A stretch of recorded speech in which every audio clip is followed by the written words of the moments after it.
Hey guys! The art challenge for week 6 is to take some creative selfies using a phone camera. No apps required. If you search up on YouTube, you'll find many videos showing you how to use props to create interesting effects on your photos. For this picture, for example, I use a tube made out of aluminum foil to create this effect. Then, without having to download any special app, I just edit the photo with some of the tools available in a phone. I knew that I didn't want to lose the length of the foil, but the eye was a little bit too small, so I used the magnifying glass to enlarge just the eye area, and then I changed the picture to black and white. For the next few pictures, I used bottles with liquid in front of the camera to achieve this effect. A bottle of mouthwash worked perfectly to get these nice blue distorted selfies, which I loved. My favorite one is this one that totally distorted the face and the foam became that illusion of a brain. The only editing I did on this picture was enhancing the contrast and amping up the blue color a little bit. For this series of photographs, I placed a glass container in front of my phone and set the camera to a timer, like that.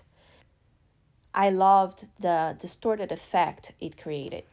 The next effect is also pretty simple. Just place something semi-transparent very close to the camera and stand back a little bit and you see what effects will create. For this picture, I held a tiny flower really close to the camera. Then I just kept playing with the depth of field by looking for things to place in the foreground. That means the closest to the camera. I took many pictures trying to find the best composition. When I was happy with it, I took my favorite and changed it to black and white, then used the same editing tools that are already on my phone to add some effects on top of the image.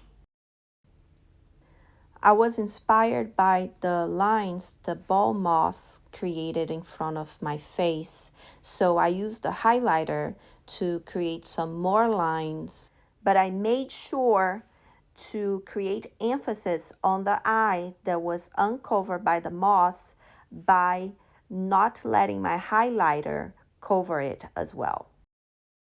Here's another image I really liked, and this photograph has no filters whatsoever, no editing after the picture was taken at all. But I used a really dark room, a mesh fabric, and a candle. And I must warn you, please do not take pictures with a lit candle without supervision or talking to your parents. It's really not the best thing to hold on to a lit candle and your phone trying to take selfies. Also, most camera phones aren't very good at taking pictures in the dark. But if you are going to try this, please have someone with you and be very careful. I also made a digital collage with a picture of a plant that I have at home. For this picture, I used, again, just the settings that it's already on my phone. I never downloaded any app for this purpose. And it's really easy to do, and you can create some different things and some cool effects. I'm going to quickly try to explain what I did, but every phone is different, and it's really a matter of you playing around with your settings and see what you can accomplish. With an iPhone, when you click on your image and then click edit, you will see the three dots on the top right of the screen. You click on that, then you click markup, and the new tab's gonna open with all your pencils and tools and erasers there and colors. Then you can also click on the plus sign to the right of the pencils, and you will see some other options, and you can click on the shape and the magnifier and work with that. Now, here's something you should not do for this art challenge. Get a picture that you did not use any props to enhance it, and then just add filters and stickers and overlays on top of it. The main goal of this art challenge is for you to exercise your creativity before you take the photograph. So keep in mind the composition, look for creative angles and props. You can search up online and you find lots of ideas. You can use shadows and mirrors and anything that you can think of, as long as you're safe and being careful. Okay? Talk to you guys very soon. Can't wait to see what you'll make.